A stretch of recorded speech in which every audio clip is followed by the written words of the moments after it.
What is going on, guys? Welcome to Greggles TV. In this video, I'm going to show you how to add up to 4 apps into your taskbar. Your taskbar is when you open up this app or any app, and you have these apps down here.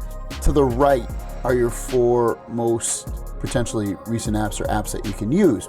So I'm going to show you how to turn that on and off and how to make it up to 4, because by default it's set to 2. So what you're going to do, go into settings. Once you're in settings, go into display, and then we're looking for taskbar. You'll see it right here. Here's the on-off switch, but if you tap on the word taskbar, it brings you into extra options. So for instance, I have it on right now. If I turn it off, it goes away.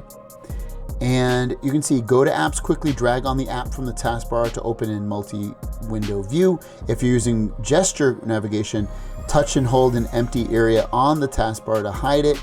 To show it again, touch and hold the bottom of the screen. So you see, I'll just press and hold again, and it comes back if you're using gestures like I am.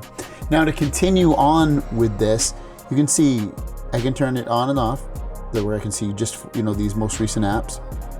But if you tap here, you can do 2 apps or 3 apps or 4 apps. So I would say, why not do 4 apps so you can see more on your display? I think that's great. Show and hide with touch and hold. You can turn that on or off so you can see it's not there, but if I press and hold it, it goes away. So kind of cool that that's built into there. But yeah, show recent apps. You can show up to 2, 3, and 4. The maximum number is 4. And that's a quick little easy way to get into this. And then while you have it up, let's just say, I've got this open. If I want to press and hold this, I can bring this up and do some quick multitasking if need be. Can swipe up again and do it. And maybe I want to open up my browser. I can bring that over here, or up here, or over here, wherever I want, and completely take over a window. Let's just say I want it right here. And I have my browser open. So there's multiple ways to use that. Taskbar can be very, very helpful. But there you guys go. Thanks for watching. Hope that helped you informed a little bit about that feature. Have a great day. We'll see you down the road.